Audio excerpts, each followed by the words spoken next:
بینەرانی بەڕێز و خۆشەویست ئەم کات و گشتکاتێکتان شاد و کامەران بێ خۆشحاڵم لە بەرنامەیەکی نوێ وێنەکانی دوێنێ پێتان شاد دەبم بەو هیوایی جێگای سوود و ڕەزامەندی هەموو لایەکتان بێ.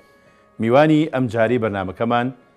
بەڕێز پارێزەر عومەری حاجی و ڕەحمانی بەرخانەقا بە ناوی بەرنامەکەمانەوە گەلێ بە خێراتنە دەکەین. زۆر سوپاس بۆ بەڕێز و ستافی بەرنامەکەت. زۆر سوپاس کاک عومەر. کاک عومەر، من ئەمەوێت سەرەتا یەک شتت لێ پرسم. بەڵێ. باسی بەرخانەقامان بۆ بکە چونکە ئەمە نازناوی ئێوەیە. بەڵێ. گەڕێکیشی بەناوبانگی شاری سلێمانی. بەڵێ. پانۆرامایەکی ئەگەر کورتیش بێ لەسەر خانەقا بمەرێ. باش، سوپاس دەکەم. خانەقاوەکو جەنابەت باسی لەسەر کرد، گەڕەکێکە لە گەڕەکە کۆنەکانی شاری سلێمانی.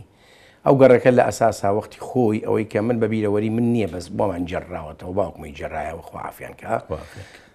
کۆڵانێکی باریک بووە، گەڕەکی دەرگەزێن لەو بەریەوە بووە، ئیتر کە بۆتە جادە ئەم بەری بۆتە گەڕەکێک و ئەو بەری بۆتە گەڕەکی دەرگەزێن جادەکە بینیشی تێخستووە. دواتر مزگەوتی خانەقا بە دوایەوەی کە بابانەکان هاتوونەتە شاری سلێمانی لە قەڵاچوالانەوە، دوای دروستکردنی مزگەوتی کاک ئەحمەدی شێخ لە ساڵی 1818 میلادیشە ئەم تەکیەیە ئەم مزگەوتیان دروست کردەوە بە ناوی مزگەوتی مەولانە خالی نەقشبەنی. باش. مەولانە خالی زاتێکی گەورەی بەدەسەڵات و پیاوێکی دینی تند و تۆڵ بووە، بە جوهود و ئەرچی سەرشانی خۆی توانیوێتی لە ناوچەی شارەزور و قەرەداغکە لەدایک بووە، خۆی پێگەیاندووە بۆتە پیاوێکی دینی زۆر بە قووەت و بە توانا، تەنانەت وای لێ هاتووە خاوەنی طریقەیەکی نەقشبەندی بێ، پیر و مرید پەیدا بکە لە شارەزورەوە، مرورن بە منتیقەی شەدەڵە و سەرگەڵ و هەتاوەکو شام و حەڵەب و هەتا پاکستان و هەندستان.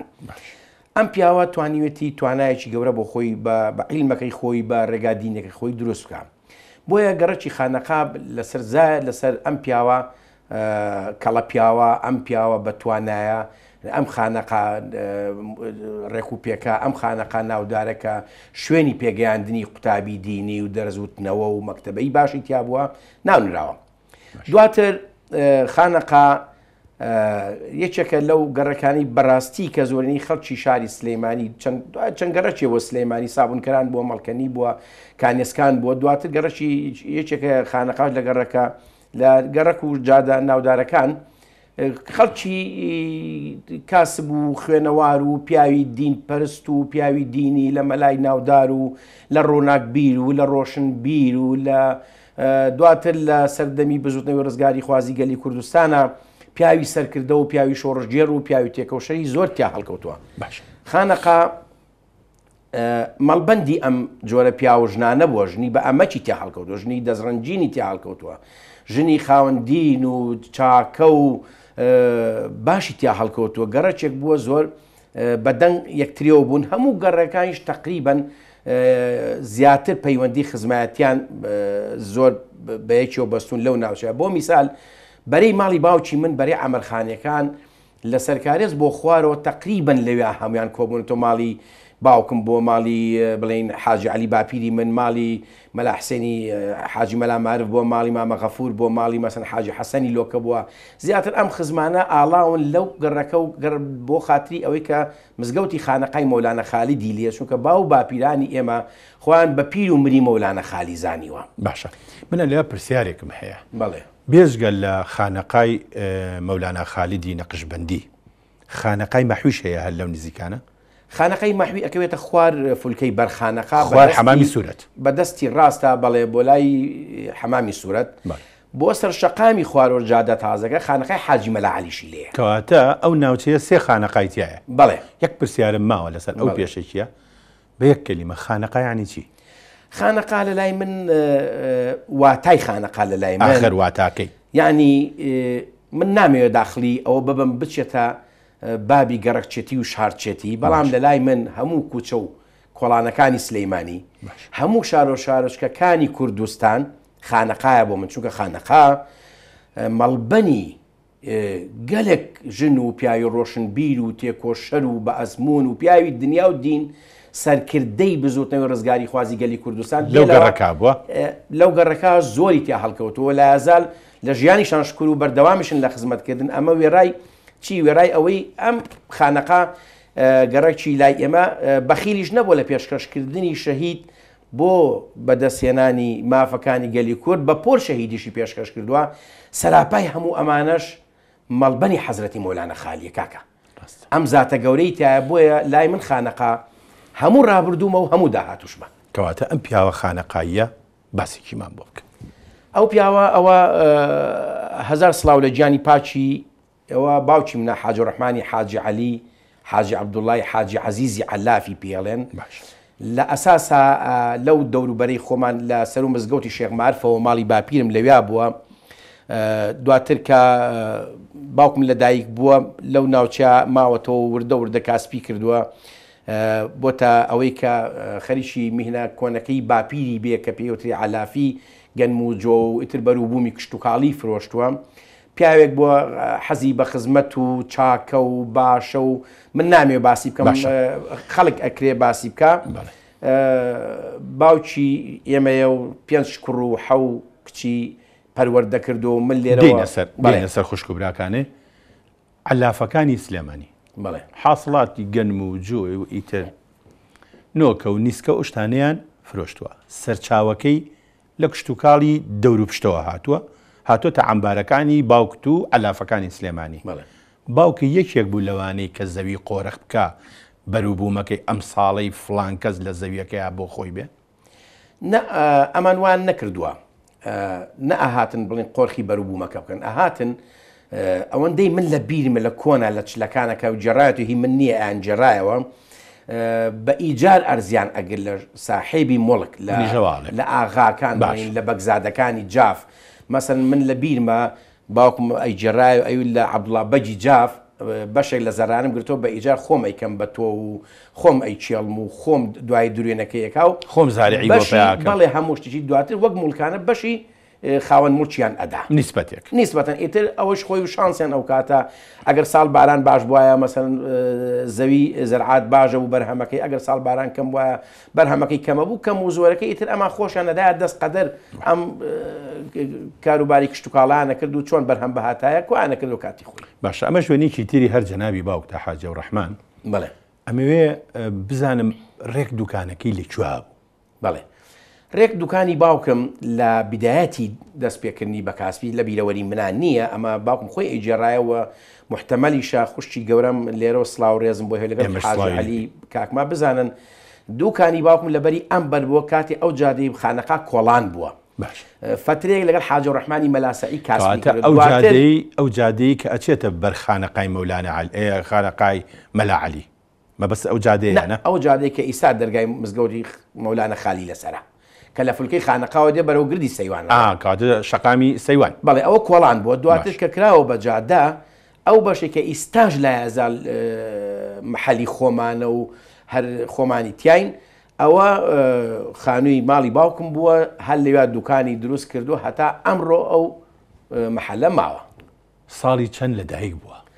باوکم لە بە نفوس کە تەسجیل کراوە ساڵی 1990 نووسراوە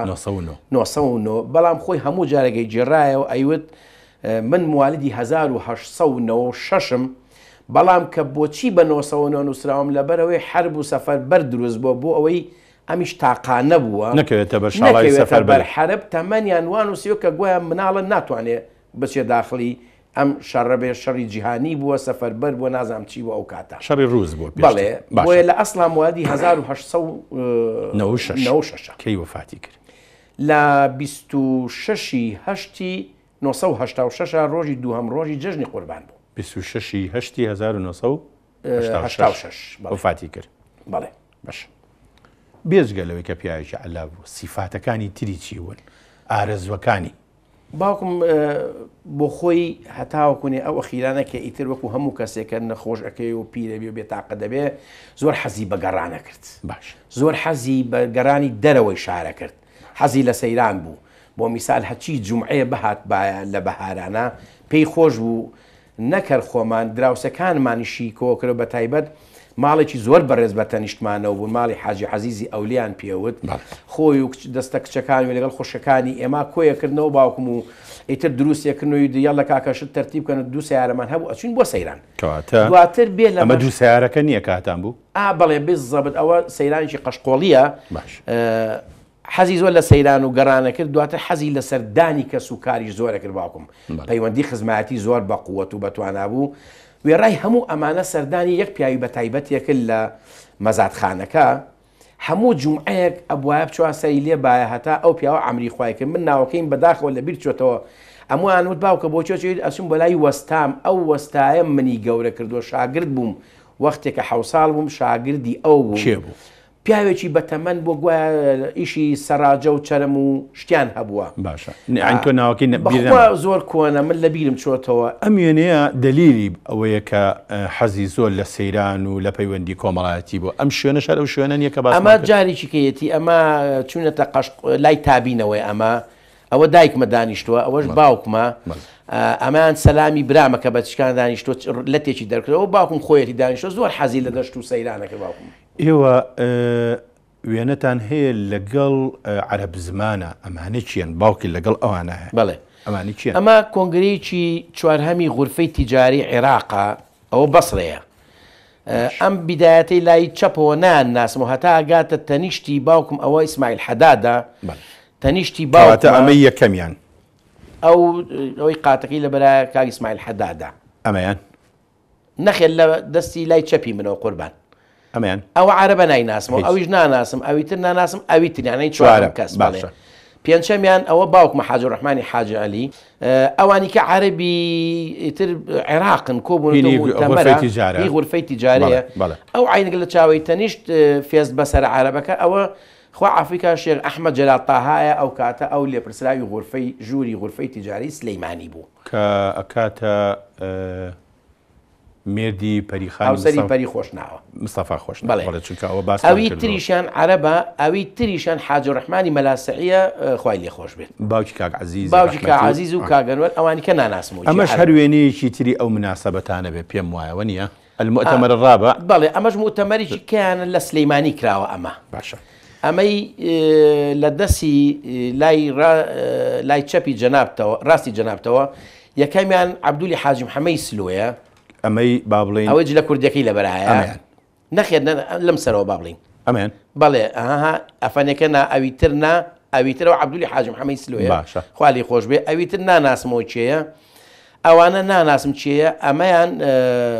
وابزانم جەلالی عومەری ساماغایە جەمالی عومەری ساماغایە جەمالە بەڵێ بە ڕەحمەت ئەوەی تەنیشی حاجی حمەی کەریماغا ئاخرەکەشی باوکمە جەنابی باوکتە بەڵێ وێنەیەکی باوکە دێ ئەچێ گەنجتر بێت لەمەی کە ئێمە باسیەکەین ئەمە وێنەیەکی باوکتە لەگەڵ مناڵێکی دیژداشە لەبەر ئەم وێنەیە چییە؟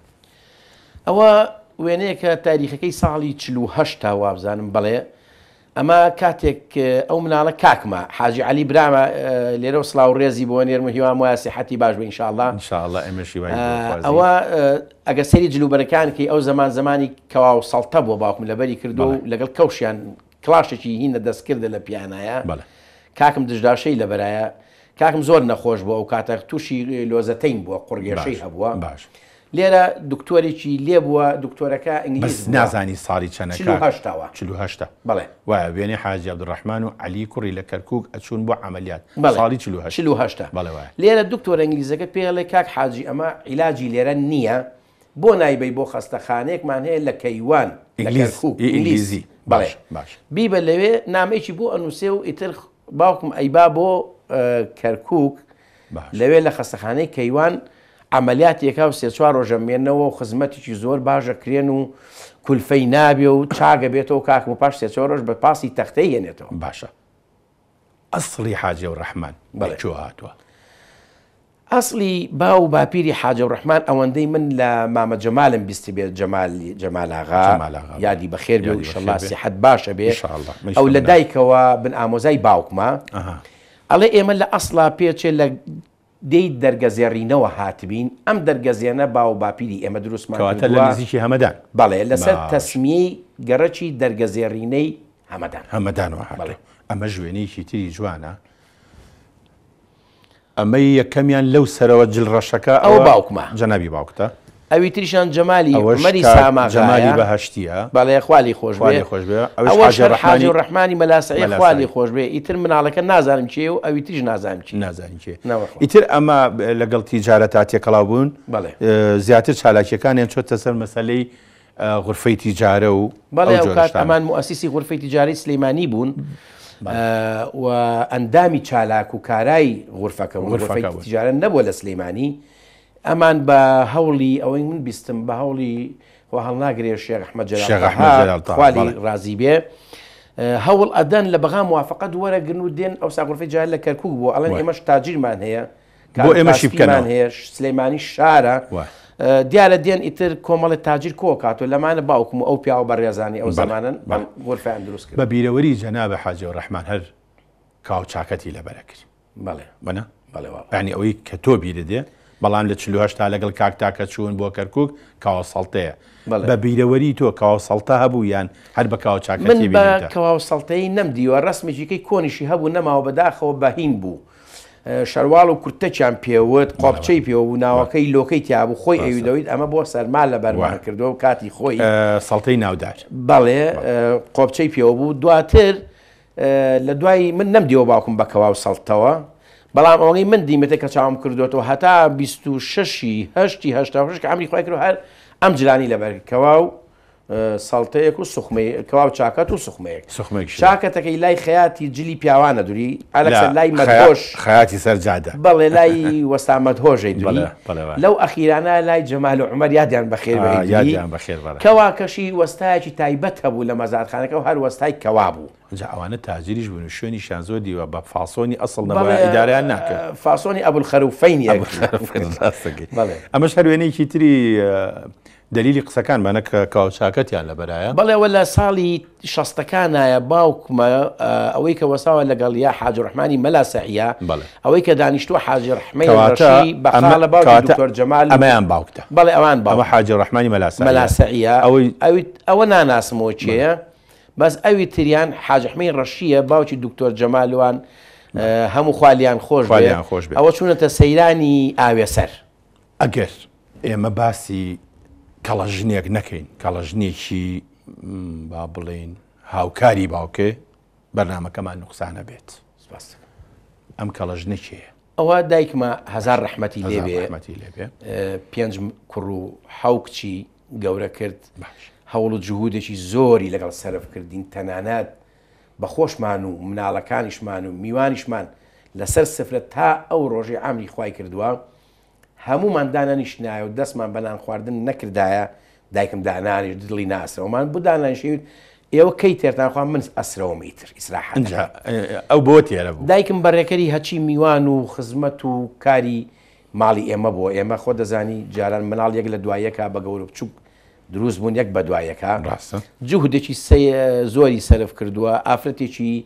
هەتا بڵێ بێدەنگ و سەرە و بەتوانا و قانع و بێتەماع و قسەی لە شوێنی خۆیان قسە ڕۆیشت و قسە لە شوێنی خۆشت و قسەی نەئەگەڕایەوە کامەر ئەم خەڵکی شوێ من حەزەکەم ئەو پرسیارم لێ بکەیت بۆ باسکەم چۆنیش گەورە بووە دایکم باش دایکم ئەمە ژوێنێکی ترێتی بەڵێ ئەوە لە ماڵی خۆمان هاوینە گیراوە جا دێمە سەر ئەوە بۆ بازەکەم بەڵام حەزەکەم یەک تۆز تاریخی دایکم بۆ باس پێم خۆشە دایکم کچی سەعیدە سەعید کچی محەممەدە محەممەد کچی مەلا ڕەسووڵی پێکڵووە پشدەری باش محەممەدی باپیری دایکم کچی سەلیماغای پشدەری خواستووە لەو عەبدوڵای لێ بۆ کە ئاکاتە مەلا عەبدوڵا زێوەری شاعر سەعیدی باپیری من کە باوکی دایکمەکە مامە ڕەشی کە باوکی تاالب ڕەشی و خالی ڕەشی ئەکا مام مستەفا لەگەڵ عایشێ و سەلمە ئەمانە ئامۆزای یەکن باش یعنی دایکی ئامۆزای زێوەرەفە نییە کچی برایەتی برازایەتی ئەمانە باوکی دایکم محەممەد ئەفسەر بۆ لە سەردەمی لە جەیشی عوسمانیە لە سەردەمی بابانەکانە باپیران دێتە سلەیمانی و لە سلەیمانی داعەنیشەیتر مەلا ڕەسوول باش لێرە داعەنیشن ئەم وەچانە ئەخەنەوە کاتە باپیری زێوەرەفەنی بەڵێ باش دێنە سلەیمانی و لە سلەیمانی داعەنیشن ئەمە وەچەیەتی تەنیا دایکمی بووە باوکی سەعید خاڵێ نییە تۆ نەخێر سەعید برا بچکۆلەی مامەزێوەر ئێمە لەسەر قسەی دایکم و هەر پێڵی مامەزێوەر چونکە دایکم بۆیە جێڕاینە خوالی خۆش بێ ئەیوت کە من باوکم مردووە ینی باوکی دایکم ئەم مناڵ بووە خوشک و براشی نەبووە مامە زێوەر پیاوێکی خوێنەوار و دیندار و مسلمان و شاعیر بینەرانی بەڕێزی ژەوازانن بەتەکی پێویست ناکەم من وەسفی بکەم ئافتا وەخباتە لای خۆی هەر مامیشی ناوی ناوە ئافتاب بە ئافتاب ناوی ناوە ئەی باتە لای خۆی دایکمە جێڕەوی لە کچەکانی خۆی خزمەتی زیاتر گونجکەوتوەتی ئاتا کچی برابچکۆ لەمە باوکی نەماوە ناشێڵم لای دایک بێ خوشک نازداری ماڵەکە بووە ئەبێ هەر لای خۆم بێ هەتاوکونێ بە مێردیەکەم باش دایکمە جێڕا ئەوی زۆری خزمەت کردوم بۆیە تا ئەم ئەخیرەش دایکم کە باسی مامەزێوەرمان بۆ کرد مۆچەرچێکی پیا هات و دایان سڵاوات و سڵاوی بۆ ڕۆحیە نرد بەڵێ مامیشێتی ئەمە دایکم ئاوا گەورە ئەبێ و دواتر لە ساڵی 1935 مێردەکا بە باوکم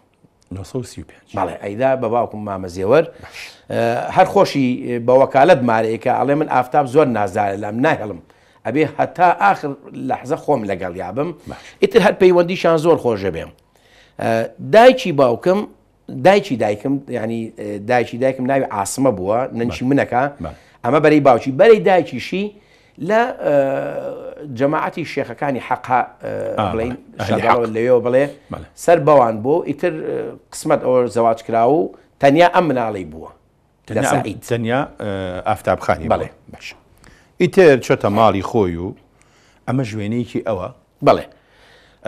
دیارە لە لای باوکیشە نازی کێشراوە بەوا کە ڕادیۆی لە بەردەمایە و بەوا کە دۆشەک داخراوە باوکم دایکمی زۆر خۆشەویست خاوەنی ئەمر بوو خاوەنی ناز بوو کامیان پێش کامیان کەوتن باوکم پێش دایکم ئەمریکای دایکی دوای چەنە وەفاتی کرد ئەو 1966 دایکم لە 2002 بۆ ئەمری خۆی لەمە خیرە بەڵێ درود بۆ گیانی پاشی لەگەڵ مردو حاضر سوپاس دەکەم با بینە سەر مۆزوعیشکە کاک عومەر ئەویش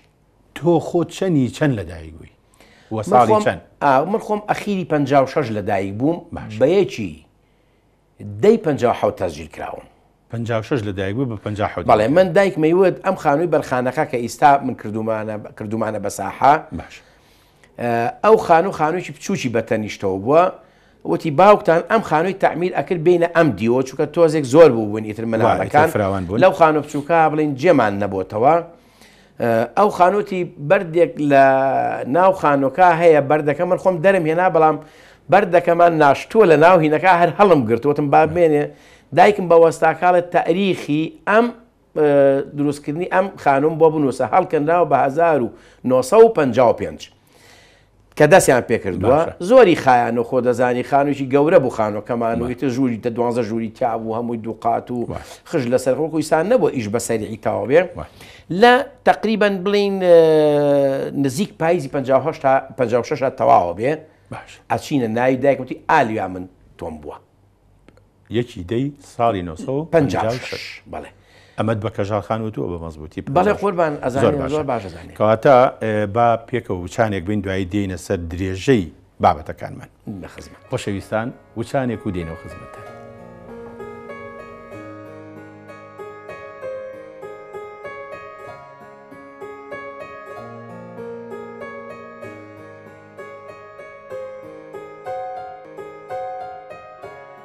کاک عومەری حاجی عەبدوڕەحمانی بەرخانەقە بەڵێ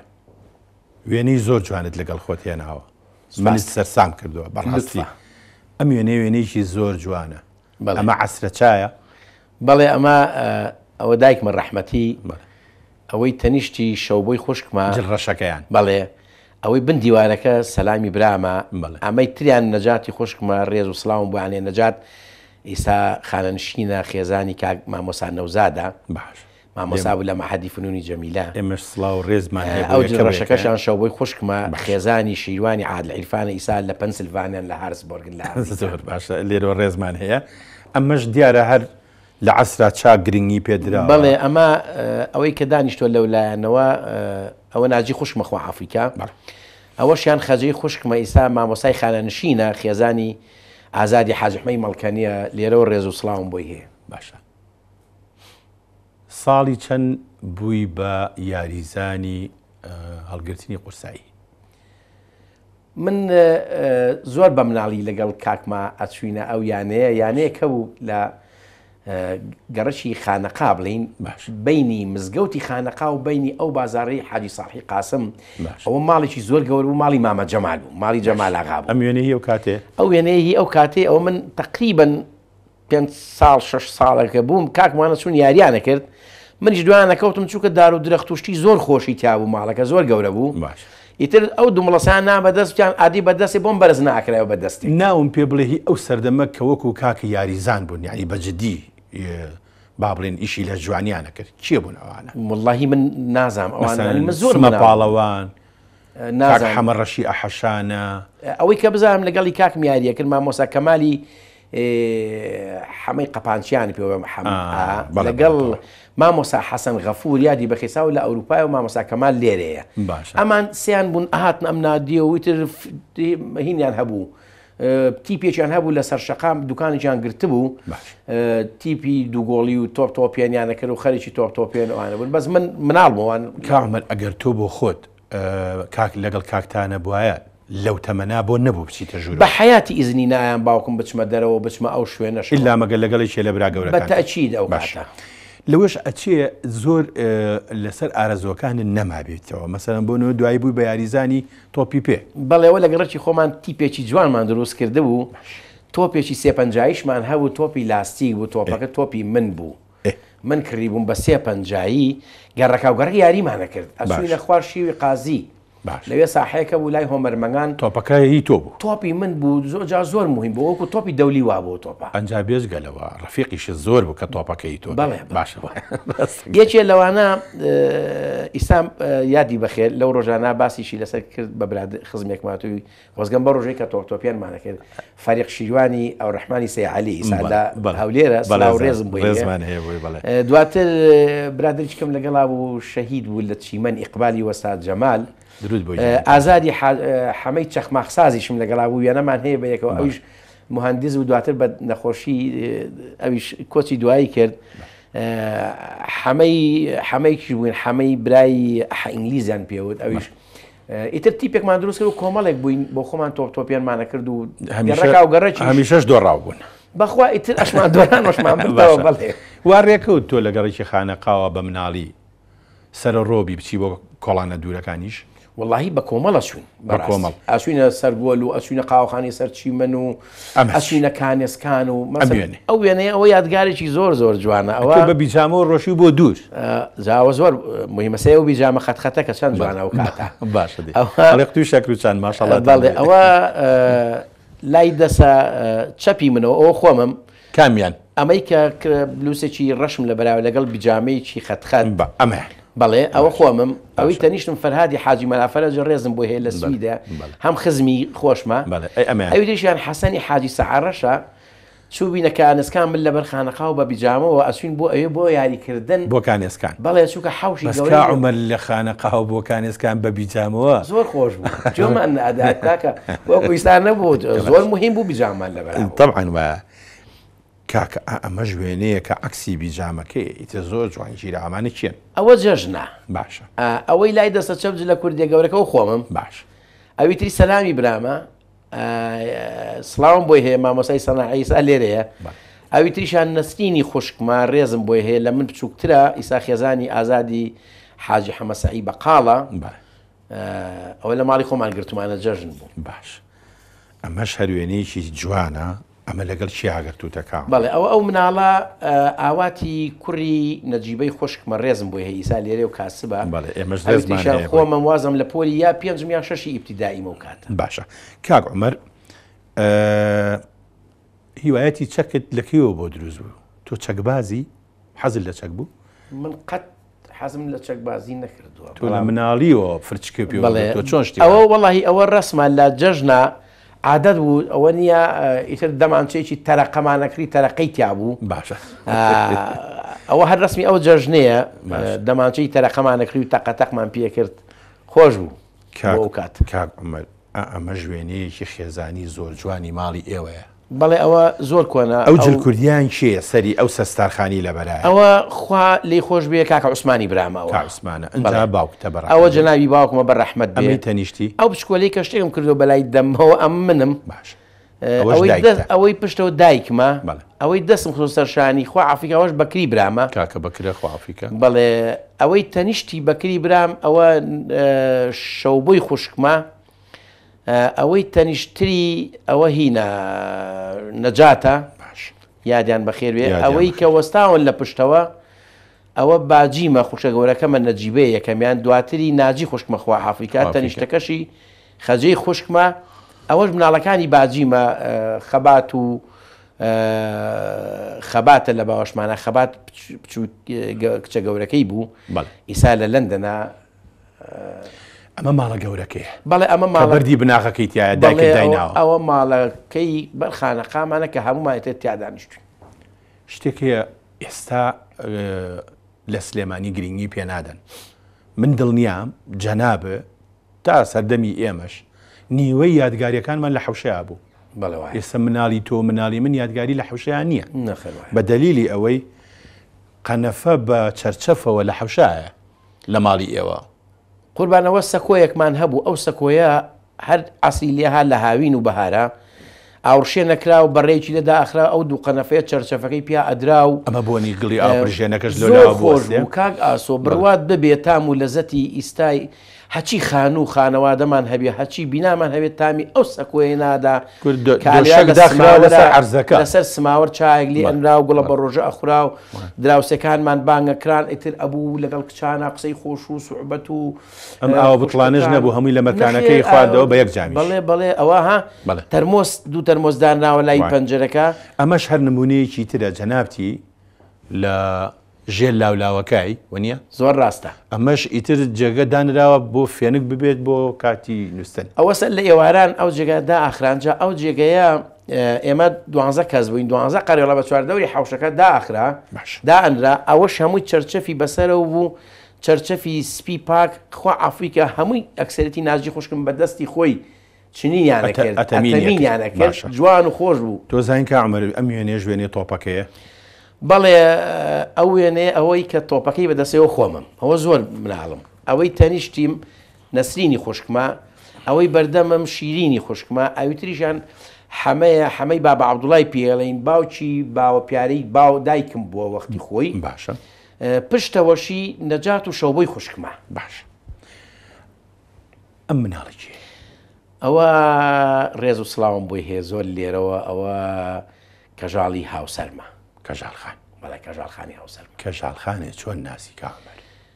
من کەژاڵخان ئەزانی بۆچیاڵێم بەڵێ چکە خۆشم شتێ شارەزاییم هەیە بەڵێ ئەو کچی حاجی ساییە بەڵێ وایە حاجی ساییمانە لە سەرکاریەز بوو دراوسەی ئێمە زۆر ڕاست بینەرانیش ئەزانن کە تۆ بەرخانەقایت بەڵێ زۆر ڕاست بەرخانەقا تا ماڵی ئەوان زۆری ئەوێ کاک عومەر تو چی دەکەن بەسەر ئێمە خەڵک ڕاکێشین بەرخانەقە یعنی هینمان هەیە جاذبێتمان هەیە جاذبێتان هەیە هەر گەڕەکێکەوە بێجۆمە لێ نییە ئەمە چۆن جەزب بوو قوربان ئەمە پێشەوەی من ببین بە هاوسەری یەکتری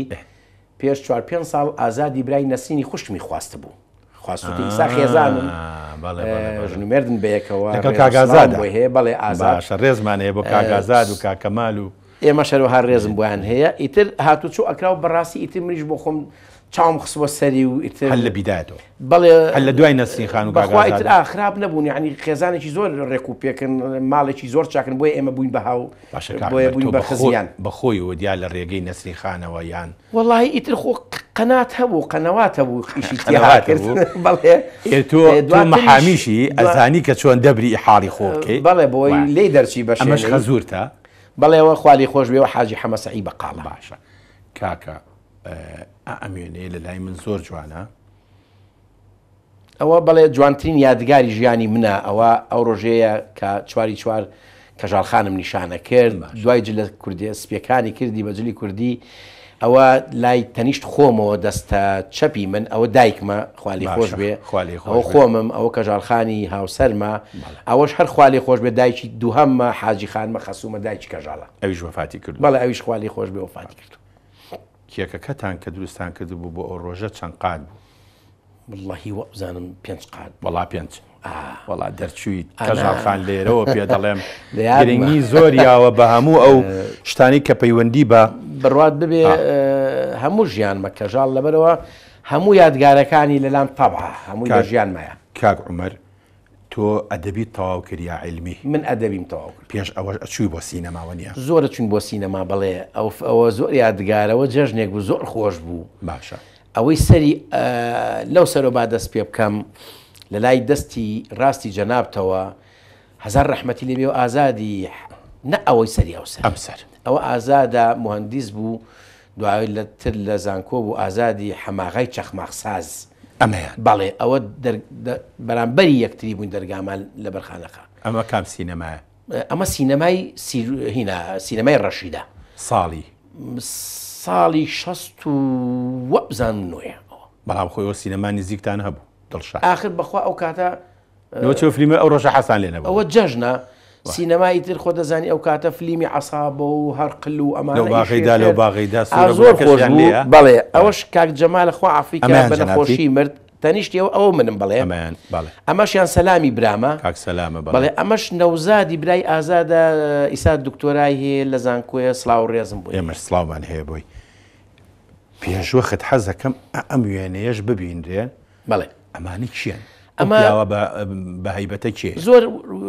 کاک ئاسۆ زۆر وێنە خەڵک جەژنانەیگر وەک مناسەبەوە. بەڵێ ڕاست ئەمە جەژنانە تاقەشوێنیش لە سلێمانی کە مەسن خۆش وایە ئەمە بۆیە چوین زۆر خەڵکی بۆیە و چوارشەمان باخی گشتی بوو. باش ئەمە باخی گشتیە چوین ئەوەی گەورەکان باڵا بەرزەک ئەوەی تۆزە لە بچکۆلەکە بەرەسرمە و منم ئەوەی تیان سەلامی برامە ئەوە باخەوانەکەی باخی گشتیە کە چوین وازم ناوی مامۆڕەحمان بوو. ئەو مامۆڕەحمان نییە بەخوا ئەبێ شکەوی مامۆڕەحمان من زۆر لەناو باخەکەی هینا بوو باخی گشتیا بوو هێناماوتماوەرە ڕسمێکمان لەگەڵا بوو لە ڕسمێکماگر ئەو کاتە. باش بەڵێ ئەوە خۆمم لە سەربانی ماڵەکەی بەرخانەقام ئیزن درابووین بۆ سەعی لە کولی هاتمەوە سەعیمەکە بۆی کەس نەیە بەلامە لە سەربان سەعیمە کرد. باش هەندێ وێنێت هەیە هی زمانی کولێ. بەڵێ ئەمانێکی کۆلێژی یاسا و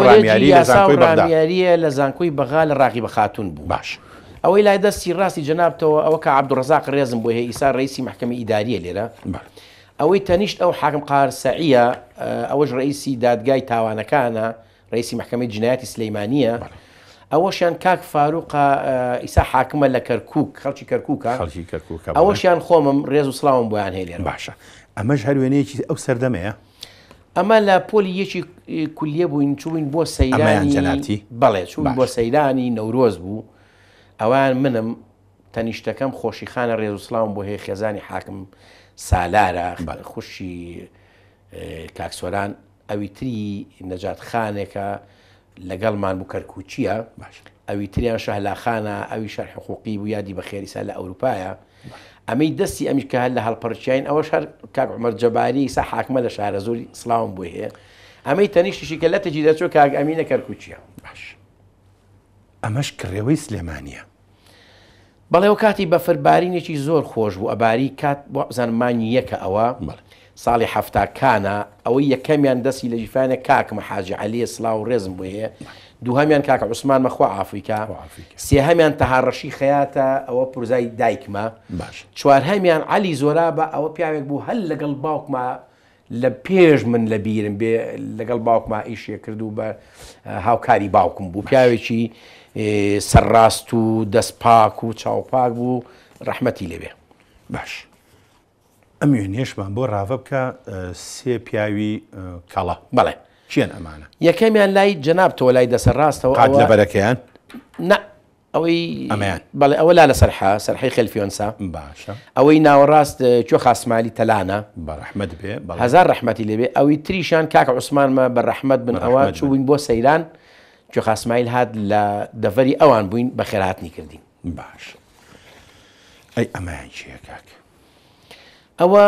حاجی عەلی برامە و ئەوە منم جەژنە گۆڕیوی و شەیالەم لەبەر کردو بردومی بۆ ڕسم گرتن ئەو ڕسمە لەوحەیە لەبەر دەرچی سەرا لای سەرادا ئەنرا. باشە کاکە ئەو تەمەنە جیاوازی نێوانی تۆ برا گەورەکانێ بڵێ هەر هەمووتان لە ئافتاوخانن؟ هەر هەمومان لە ئافتاوخانێ یان بەڵام چکە تەمەنەکە زۆر زۆری فەرقا بەستەکەم ئەوەیە باشە کاکە ئەی ئەمەش لێرا وێنەیە کە کۆمەڵی ئەکتەر بەڵێ وانە ئارایشتی شانۆییان بۆ کراوە ئەمانە چیان ئەمانە کۆمەڵی قوتابی قوتابخانەی خالیدیە بوون گوایە ئیتر من نازانم ناسمەوە وێنەی عوسمانی برامەوەی کە جامانە و ڕیشەکەی بۆ کراوە ئەمە تەمسیلیان کردو بەڵێ لە مەکتەب باش بە هەندێک وێنە هەیە بەسەر ماناتیە پەڕ نەبێ ئەم وێنەیە ئەم خەرەباڵخیە چی ئەبێ شتێک بێ ئەینا قوربانەوە ڕۆژی کۆ نابێتەوە ئەوە بیستی ئەوە تاریخە ئەوە مێژوێکی زۆر پیرۆزە لە لای من چونکە ئەو ڕسمە پێمەڵێ کورد ئێمە بۆ یەکەم جار توانیمان بە دەنجی خۆمان دام و دەستگای پەرلەمان و حکومەت دروستکەین دوای ئەم هەموو ئازار و ئەشکەنجەی کە گەلی کورد چەشتوێتی ئەوە ڕۆژی 25 ساڵی 1992 ئەوە باینجانە من ئەو کاتە حاکمی ئەو مەرکەزە بم 25 25 ئەوە ڕۆژی انتخابات لە پێشا خەریب و حەڤە بێ نەکەوت من حاکمی ئەو مەرکەزە بووم لە باینجان بنوارە خەڵک چەند ئیزدیحامێکی چەند ئاواتە خوازی سنگی ئەبەردە پێشەوە بەری ئەو شەرەفەی خوازێ و هاتمە دەرێ من وتیان وتم با ڕسمێکی بگرین تەسەورم ناکرد وا قەڵە باڵق بێ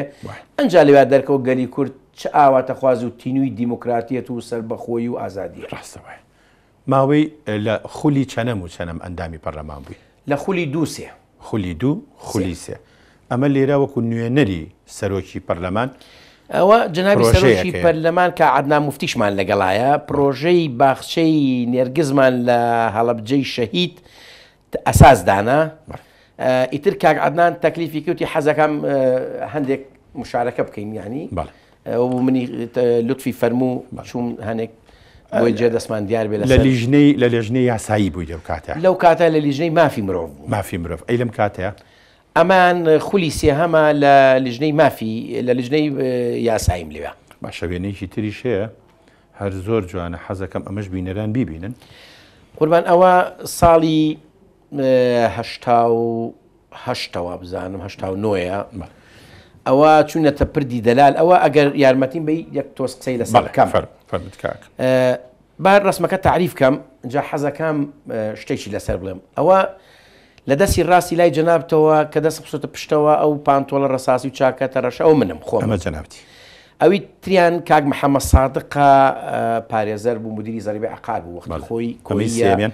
ئەوەی سێمیان ڕەوڕەشیە کە حاکم بوو لە محکەمەکەی سەدام حسینە بەڵێ حاکمی دادگایەکەی سەدام بەڵێ ئەوەی تەنیشتی کاک ڕەوف یا بە خێر و سلاویان لێبێ ئەوە کاک مستەفا عەسکەریە ئەوەی تەنیشتی حازم یوسفیە کاک حازم یوسفی بەڵێ ئەوە محامی بوو ئەو کاتە دواتر بۆ سەفیر لە مەسر و لە مەغریب ئەوی تریشان کاک فەرسەتە ئەو کات محامی بوو کە دوایی بۆ سکرتێری پەرلەمان بۆ ماوەی چەند خولێکی بەڵێ بۆ چەند خولێک جا تاریخی ئەم ڕسمە ئەوە پردی دەلالە بەڵێ ئێمە گروپی محامی بووین لە سلەیمانی ئەم بەڕێزانی کە ئیساتیان زائیدەن هەزار ڕەحمە لە گیانی پاشی بێ حەمید بڵباس بەڵێ کاک حەمید ڕێزم بۆ کاک سەفوەت ڕەشید هەیە کاک سەفوەت گروپیە بووین لەگەڵ گروپی محامی هەولێر و دوهۆکە لەسەر بار و دۆخی کوردستان و بزوتنەوەی ڕزگاری خوازی کوردستان ئەمانویست کۆبوونەوە بکەین لەژێر غیتای ئەوەی کە وەک پیاوی یاسایی هاتوچۆی یەکتریەکەین جارێک ئێمە ئەچوینە لای ئەوان جارێک ئەوان ئەهاتنە سلەیمانی جارێک ئەچوینە هەولێر لەوێ کۆ ئەبووینەوە باسی بار و دۆخ و وەزعی کورد و سیاسەتمان لەوێ ئەکرد بەبێ جیاوازی ئیتیجاهەکان ئەوە ئێمان داوت کرد بوو سەری جەماعەتی دهۆک بوو ئێمان بانگ گەشت بوو بۆ ئەوێت چوو بووین ئێتر دواتر گەڕانیاوتیان بۆ ئەوەی ئێمە لەژێر چاوی دەستگا ئەمنیەکانی حیزبی بەعسا دوورکەوەینە بڵین هاتوین بە ناوچە کولتوری و گەشتیارەکانە ئەگەڕین بردینیانە پردێ دەلال و لەوێ ئەو ڕسمەمان گرت و بۆ ڕۆژی دووەم گەڕاینەوە سلەیمانی بەڕاستی کاتێکی زۆر خۆش بوو ئەو برادرانە هەمووی خەڵکی چاک و بەڕێز و دڵسۆز و کورتپەروەر و من لە هەمووشان بچووکتر بووم بە تەمەن زۆریشان سیقە پێم بوو سیقیان زۆر پێم بوو بۆچی حەزت دەکرد ئەم وێنەیە بینەران بیبینن ئەو وێنێش بەڕاستی لای من مێژوویکی گرنگی هەیە من فەخری پێوەکەم بە وێنەیەوە ئەو وێنەیە ڕاستە ئەوە خۆمە وەستاوم ئەوەی تریش کەژاڵخانی هاوسەرمە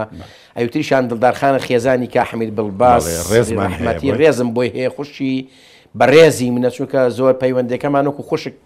وە کەسێکی زۆر نزیک ئەویشان ماریناخانە ئافرەتێکی کریسیانە ئەو مناسبەیە زۆر مناسبەیەکی خۆش و دیارە ئەوە لەسەر تەڵەبی جەنابی مامجلال مامی گەورە هزار سڵاو ڕێزم بۆی هێو هیوادارم سیحەتی زۆر زۆر باش ببێتەوە ئینشەڵڵا وەکو خێزان بانگ کرابووین چونکە برێمەر ئەهات بۆ سلەیمانی باش کۆمەڵی خێزان بانگ کرابوو بە مناسبەتی هاتنی برێمەرەوە پۆڵ برێمەر ئێمەش بانگ کرابووین لەوێ جەنابی مامجلال تەشریفی هێنا بۆ سەر مێزەکە وتی ئەم شەو زۆرتان پێخۆش بێت چونکە برێمەر لە ئاڵای کوردستان هەڵکەن بۆیە ئەو ڕسمە لە لای من نرخێکی زۆر گرنگی هەیە لەویا ئەو مژدەیدا مامجلال ئەو مژدەیداوەتی برێمەر وە حاڵەت ئەو کچە لەو ناوەندا کێیە ئەوە سۆزەخانی کچە گەورەمە یەکەم مناڵمە ئەوەشیان کەژاڵخانەوەی خۆمە ئەمەش ئەوە بەڵێ ئەوە خۆم و کەژاڵخانین ئەوەی ترکە دەستم کردە ملی سایەخانی کچمە ئەوە لە پۆلی شەشی علمی سەلاحەدینە ئەوەی تریشان کاکە میرە دەستم کردە ملی تەنیشتیشی کاکە بڵندە ئەوە لە شوەیفاتە ئەو تەنیشتەشی سۆزەخانی کچمە لە زانکۆی ئەمریکیە لە بزنسە لێ باش ئەمەش دوو پاڵەوانەکەی کورتن بەڵێ ئەوە کاکە میر و کاکە بڵندن لە کامیان کاکە میر و کامیان ئەو قەڵەوەکان کاکە میرە ئەو برادگەورەیە لە یۆتۆبۆرینەوە بڵێ ئەمەشیان ئەوش کاک بڵندە باش پیاوێک هەیە بەجلی کوردی و بە جامان و بە سمێڵێکی قیت و بە فەقیانەوە ئەمەشێ ئەوە عیدمیلادی کاکە بڵندە تۆزێ بۆ خۆی ئەوە حەزی لەو خۆ دەرخستنە بەو شێوەیە بەجلی کوردیەوە و سمێڵێکی بە خۆی دروست کردووە و جامانێکی بەستووە بڵێ ئەمەش ئەوە یەکێک لە مناڵەکان بەڵێ ئەوە سۆزە سایەخانمە ئەوە معرەزێکی کرده بوو معرەزەکە مەکتەب بووان ڕێخستن مەکتەبەکەیان و متەفەویق بوو باشە من لەبەرەوەی بوارەکەم زۆر زۆر کەم ماوە یەک وێنە هەیە حەزەکەم بینەران بیبینن ئەم وێنەیە ئەمە چییە ئەم ئەوە سایەخانی کچمە چووە ئەمریکا لە مؤتەمەرێکی علمی ئەنتەڵی سێڵف بانکرا لەوێ مەرهەمێکیان دروست کردوە لەگەڵ برادەرێکی تریا لە کچێکە لەگەڵیانە زۆر بە خۆشبەختیەوە لە مؤتەمەرەکە لە خیلالی 175 دەوڵەت بەشدار بوون سەرکەوتنیان بەدەستهێناوە لەو ئەمە ڕۆژی سەرکەوتنەکەیانە بەڵێ قوربان شەهادەی تەقدیریان داونەتێ لەوێ و توانیوانە ئەوە لە ئەریزۆنان باشە بەڵێ کاکەمیر لە نێوانی خاڵ و مامایە بەڵێ ئەوە کاک ئازادە لای دەسەر ڕاستەوە ئەوەش کاکەمیرە ئەوەش حاجی عەلی برامە ئەمە کاکەمیرە ئەوەش ئازادی حاجی حەمەسەیە باش ئەمەش جەنابتی و بەرخانەقە بەڵێ ئەوە ئەو شوێنەیە کە من هەمیشە بە هەموو ژیانی خۆمی ئەزانم هەتایە و بەرخانەقایە و جێگای شانازی منە و جێفەخرە و جێگای پیاوی گەورە و پیاوی بەڕێز و ڕۆژ بە هیوام ئەوەی کە ماوە لە شکۆی ئەو گەڕەکە و ئەو شارە و ئەو نیشتیمانە ئێستا لەسەر شانی ئێوەیە بیپارێزن شکۆی زیاتر بکەن ئێمە هاتوونەتە کۆتایی پێش ئەوەی بەجێت بێڵم وێنەیەک ئەکەین بە دیاری بۆ بەرنامەکە بەڵێ دوای ئەوەش لەگەڵ بەڕێستا منی ژوێنەیەگەگرم بەڵێ بۆی کاکەمیر بیکا بە وێنەکانی دوێنە لە داهات باش پێت چۆنە پێش وێنەکە بۆ دوو کەلیمە نایی بە من ئەگەر بتوانم پێم خۆش لێم قبول بکەی باشە پێم خۆش چونکە بەڕاستی من بۆ ئەم بەرنامەی جەناب زۆر دڵخۆش بوو زۆر سپاس و بەرنامەش نییە سەیرینەکەم من ئەمە بۆ خۆمی ئەڵێم بە هیچ مەبەستێک نایڵێم بۆچی ئەیڵێم ئەبێ لێم پرسی بۆچی تۆ باش حەزت لەم بەرنامەی و متابعەم بەرنامەیە باشە پێم خۆش من لێرە پێم خۆشە بینەری بەڕێز گوێی لێبێ ئەم بەرنامەی جەنابێ هاوشانی مێژوویەکی